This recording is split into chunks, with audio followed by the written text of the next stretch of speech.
사랑이 많으신 아버지 하나님, 이 메시지를 통해서 우리 성도들을 삶의 활력이 생기게 하시고 에너지가 생기게 하시고 위기 돌파에 그런 힘 갖게 하시고 늘 임마누엘 하시고 함께 하신 하나님 의지하여서 승리하는 인생 살게 하여 주시옵소서. 직장에서, 가정에서, 학교에서 모든 삶의 영역 가운데 하나님의 능력, 하나님의 위대하심, 하나님의 전능하심 경험케 하여 주시고 하나님의 사랑 안에 따뜻하게 안기는 그리고 우리 성도들의 하루하루가 되게 하여 주시옵소서. 우리 주 예수 그리스도 이름으로 기도드립니다. 아멘. 오늘은 그리스도인이 다른 사람보다 더 활기차게 사는 이유에 대해 살펴볼 건데요. 오늘부터 12월 달 내내 수요 메시지 주일 설교는 성탄절과 관련된 것을 하려고 합니다. 그래서 오늘은 예수님의 동정녀 탄생이에요. 동정녀 탄생. 예수님의 동정녀 탄생이 우리의 활기찬 삶, 우리의 그 용기 있는 삶과 연결된다는 겁니다. 이걸 한번 살펴보려고 합니다. 먼저 이거부터 볼게요. 예수님의 동정녀 탄생이 이사야 7장 14절 그러므로 주께서 친히 중조를 너에게 주실 것이라 보라 처녀가 잉타의 아들을 낳을 것이요 그의 이름을 임마누엘이라 하리라. 아스왕 시대에 아주 암울한 시대입니다. 시대에 희망의 약속의 메시지를 주시는데 바로 동정녀 탄생에 대해서 메시지를 주셨어요. 이 아스왕은 BC 740년, 30년 이때입니다. 이때인데 이때는 아수르가 강대국으로 부상하던 시대입니다. 그래서 아수르에 맞서 북이스라엘과 아람이 연합을 했는데 남유다에도 반아수르 진영에 동참하도록 압력을 넣었습니다. 하지만 남유다는 거절했습니다. 그래서 북이스라엘과 아람의 연합군이 남유다를 침공해 왔고 남유다는 아수르의 도움을 요청했어요. 아수르는 남유다의 요청을 받아들여서 연합군을 물리쳐 주었습니다. 그럼에도 불구하고 북이스라엘과 아람 연합군의 위협은 끝난 것이 아니었고 더군다나 도움을 준 아수르 또한 남유다를 호시탐탐 노리고 있었습니다. 얼마나 불안하겠어요. 얼마나 암울하겠어요. 나라가 언제 망할지 몰라요.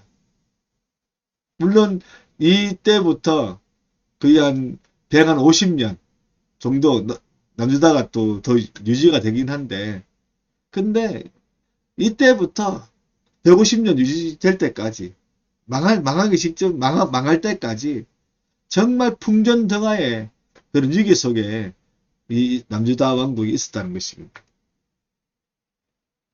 이런 암울한 시대에 가운데 하나님께서 아수르 의지하지 마 하나님만 의지하라. 그러면 이길 수 있다. 구원 얻을 것이다.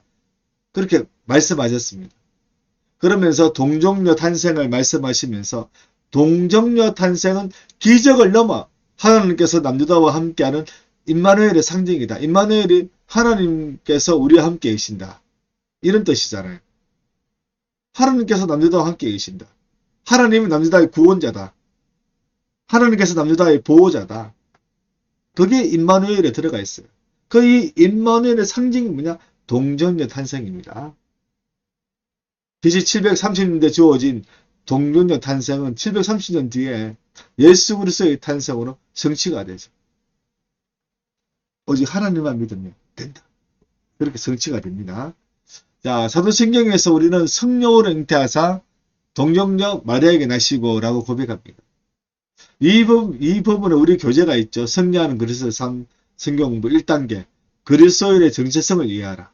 이 상가 사도신경 신앙 고백에서 이렇게 다루고 있어요. 한번 보겠습니다. 마태복음 1장 18절 예수 그리스도의 나심은 이러하니라. 그의 어머니 마리아가 요셉과 약혼하고 동거하기 전에 성령으로 잉태된 것이 나타났더니 참 이때는 아주 어린 나이에 결혼했습니다. 이때는. 보통 유대인들은 약혼을 하고 1년 정도 뒤에 결혼하는데 빠르면 12살에 약혼을 해요. 그러면 13살에 결혼하는 거죠. 아주 어린 나이에 결혼하는데 이때 마리아의 나이가 10대, 12살, 뭐 13살, 14살, 15살, 좀 더 있으면 16살, 10대에 10대. 근데 마리아가 자기의 그런 이제 임신한 것을 알게 되고, 나는 아무 남자랑 이렇게 그거 한 적도 없는데 이렇게 임신했네? 근데 가버레 처사 나타나서 성령으로 응태되었다 하니까 마리아가 믿음으로 고백하죠. 하나님 뜻대로 될지어다. 당신의 말대로 될지어다. 하나님 말씀대로 될지어다.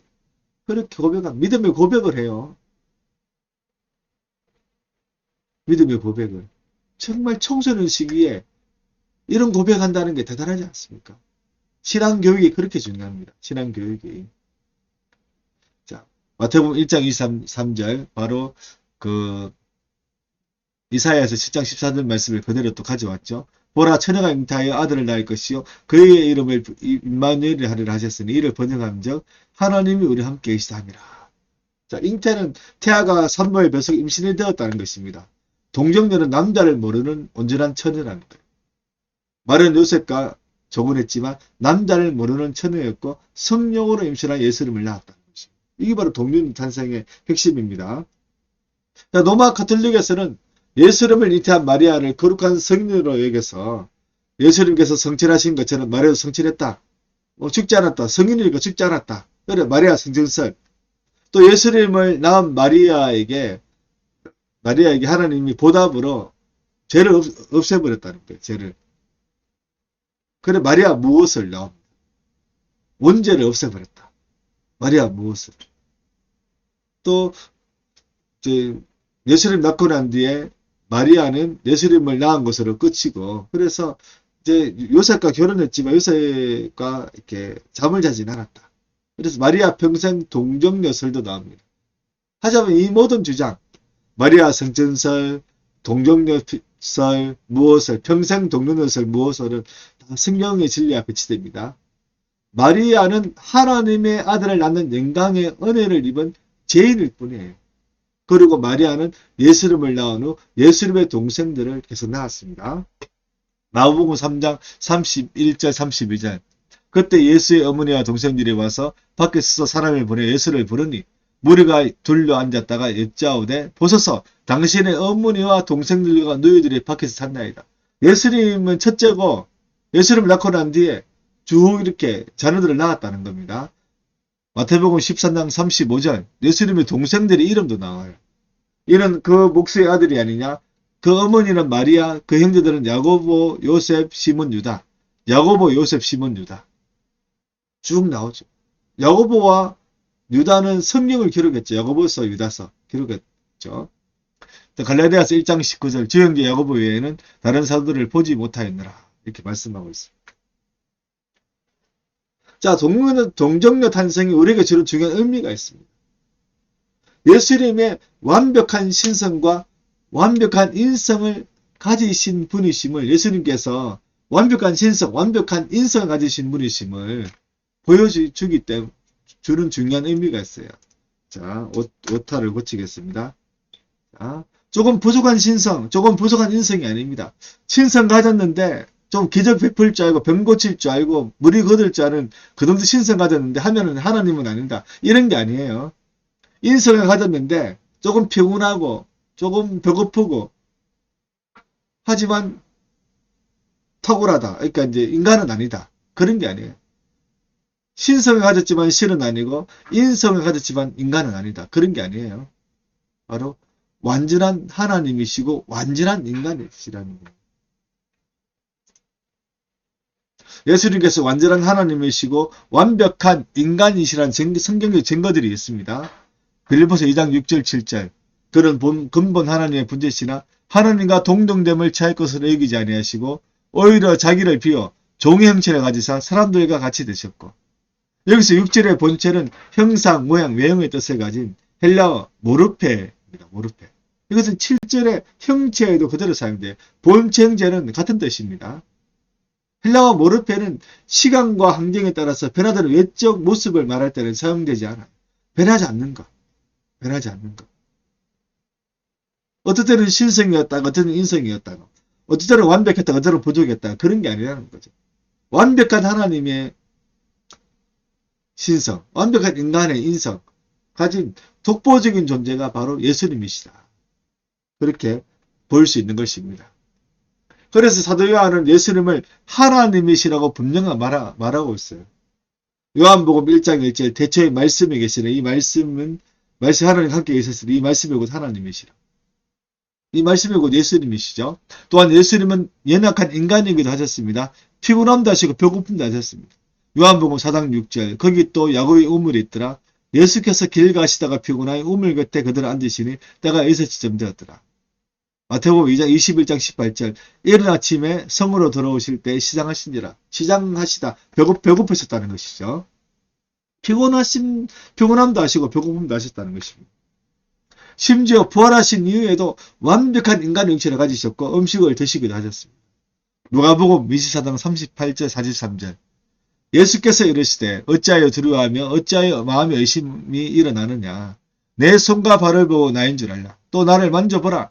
영은 살과 뼈가 없으되 너희 보는 바와 같이 나는 있느니라. 이 말씀을 하시고 손과 발을 보이시나 그들이 너무 기쁨으로 아직도 믿지 못하고 놀랍게 이길 때 이르시되 여기 무슨 먹을 것이 있느냐 하시니 이에 구운 생선 한 토막을 드리니 받으사 그 앞에서 잡수시더라. 부활하시고 난 뒤에도 살과 뼈가 있었다는 거죠. 그래서 구멍난 손, 구멍난 발, 십자가 박힐 때 못이 들어간 그 구멍 있잖아요. 그걸 다 보이셨다는 거예요. 음식도 드셨다는 것입니다. 그래서 예수님은 부활하신 이후에도 완벽한 하나님, 완벽한 인간의 모습으로 오셨다는 거예요. 자, 그렇다면 동정녀 탄생의 목적이 뭘까요? 바로 소통입니다. 소통. 전능하신 하나님과 연약한 인간의 긴밀한 연결을 보여주는 게 바로 동정녀 탄생이에요. 하나님과 인간의 소통이 가능한 이유가 바로 동정녀 탄생에 있습니다. 완벽한 하나님이신 예수님께서 완벽한 인간이기도 하시기에 양쪽 사이의 연결이 가능하게 된 것입니다. 그래서 예수님을 중보자라고 부르는 것입니다. 삼위로 계신 한 분 하나님과 인간 사이에 삼위 중 성자이신 예수님이 중보가 되셔서 소통이 가능하게 된 것입니다. 디모데전서 2장 5절 하나님은 한 분이시요 또 하나님과 사람 사이의 중보도 한 분이시니 그 사람이신 그리스도 예수라. 소통이 가능하게 된다. 소통. 하나님과 인간의 소통의 최고이자 가장 흔한 방법이 있습니다. 바로 기도죠. 기도. 중보이신 예수님께서 제자들에게 기도를 가르치시면서 아주 중요한 말씀을 하십니다. 요한복음 14장 13절 14절 너희가 내 이름으로 무엇을 구하든지 내가 행하리니 이는 아버지로 하여금 아들로 말미암아 영광을 받으시게 하려 함이라. 내 이름으로 무엇이든지 내게 구하면 내가 시행하리라. 내 이름으로 기도하면 내가 행하겠다. 바로 하나님이 행하겠다. 예수님의 이름으로 기도하니까 하나님이신 예수님께서 행하겠다. 바로 하나님과 인간의 소통이 가능하게 된 거예요. 하나님 저 이거 부족해요. 저 이거 힘들어요. 하나님 저 하나님께 영광 돌리고 싶어요. 근데 영광 돌릴 방법이 없어요. 하나님 도와주세요. 그럼 하나님께서 예수님의 이름으로 기도합니다. 딱 하면 예수님의 이름으로 기도했기 때문에 하나님께서 시행하신다는 것입니다. 또한 예수님의 이름은 하나님의 능력을 경험하는 통로가 됩니다. 마가복음 16장 17절 믿는 자들에게는 이런 표적이 따르느니 곧 그들이 내 이름으로 귀신을 쫓아내며 새 방언을 말하라. 귀신을 쫓고 새 방언을 말하라. 예수님의 이름으로 바로 능력이 나타나는 놀라운 경험을 하게 된다는 것입니다. 우리에게 능력이 나타나지 않는다면 예수님의 이름으로 기도하지 않았기 때문입니다. 요한복음 16장 24절 지금까지는 너희가 내 이름으로 아무것도 구하지 아니하였으나 구하라 그리하면 받으리니 너희 기쁨이 충만하리라. 저는 정말 소소한 것들 아주 큰 것들 많은 응답을 받았습니다. 이 개척하고 난 뒤에도 여러분 우리처럼 작은 교회가 재정적으로 어렵고 막 그렇게 해야 되는데 참 풍족하잖아요. 우리가 물론 뭐 큰 교회에 비해서 우리가 너무 정말 그거 하죠. 하지만 정말 우리가 풍족하게 될 수 있었던 거예요. 하나님께서 저와 여러분의 기도를 늘 들어주시기 때문입니다. 우리는 예수님이라는 든든한 길 언덕이 있습니다. 힘들고 지칠 때 예수님의 이름을 부르기만 해도 구원을 얻습니다. 로마서 10장 13절 누구든지 주의 이름을 부르는 자는 구원을 받으리라. 성경의 약속을 단순하게 믿으면 믿는 대로 됩니다. 마태복음 9장 29절 이에 예수께서 그들의 눈을 만지시며 이르시되 너희 믿음대로 되라 하시니 그대로 되었죠. 예수님의 이름을 의지하여 용기를 가지십시오. 이 동정녀 탄생의 비밀 바로 예수님 이름 의지해라. 그러면 중보이신 예수님께서 너희들의 삶의 문제를 해결해 주실 것이다. 너희들의 삶을 통해 하나님의 영광이 드러나게 해주실 것이다. 그 약속이 동정녀 탄생에 담겨져 있는 것입니다. 그러니 우리는 불가능에 도전하고 실패해서 일어서고 절망 중에도 희망을 붙잡을 수 있는 것입니다. 이번 한 주 삶 속에서 예수님의 이름의 능력을 경험하는 우리 모두가 되기를 바랍니다. 기도하겠습니다. 하나님 예수님 이름으로 나아갑니다. 사업 현장, 직장 현장, 가정 현장에서 또 자녀들은 학교 현장에서 안 되는 것이 있어요. 하지만 예수님의 이름으로 돌파해내기를 원합니다. 구하겠습니다. 믿겠습니다. 하나님 역사하여 주시옵소서. 우리의 믿음대로 되게 하여 주시옵소서. 놀라운 삶을 갖는 데 있게 하여 주시옵소서. 학교 교과서 문제가 이전에 해결되지 못했습니다. 하나님 우리가 믿음으로 나아갔습니다. 믿음으로 선포했습니다. 어떤 일이 일어난다 할지라도 우리가 넉넉히 극복해낼 수 있도록 우리를 단단하게 뚝심 있게 우리를 새롭게 만들어 주시옵소서. 우리의 믿음 잃지 않게 하여 주시옵소서. 하나님의 영광을 드러내게 하여 주시옵소서. 주여 우리의 삶을 통해 영광받아 주시옵소서. 우리 주 예수 그리스도로 기도드립니다. 아멘.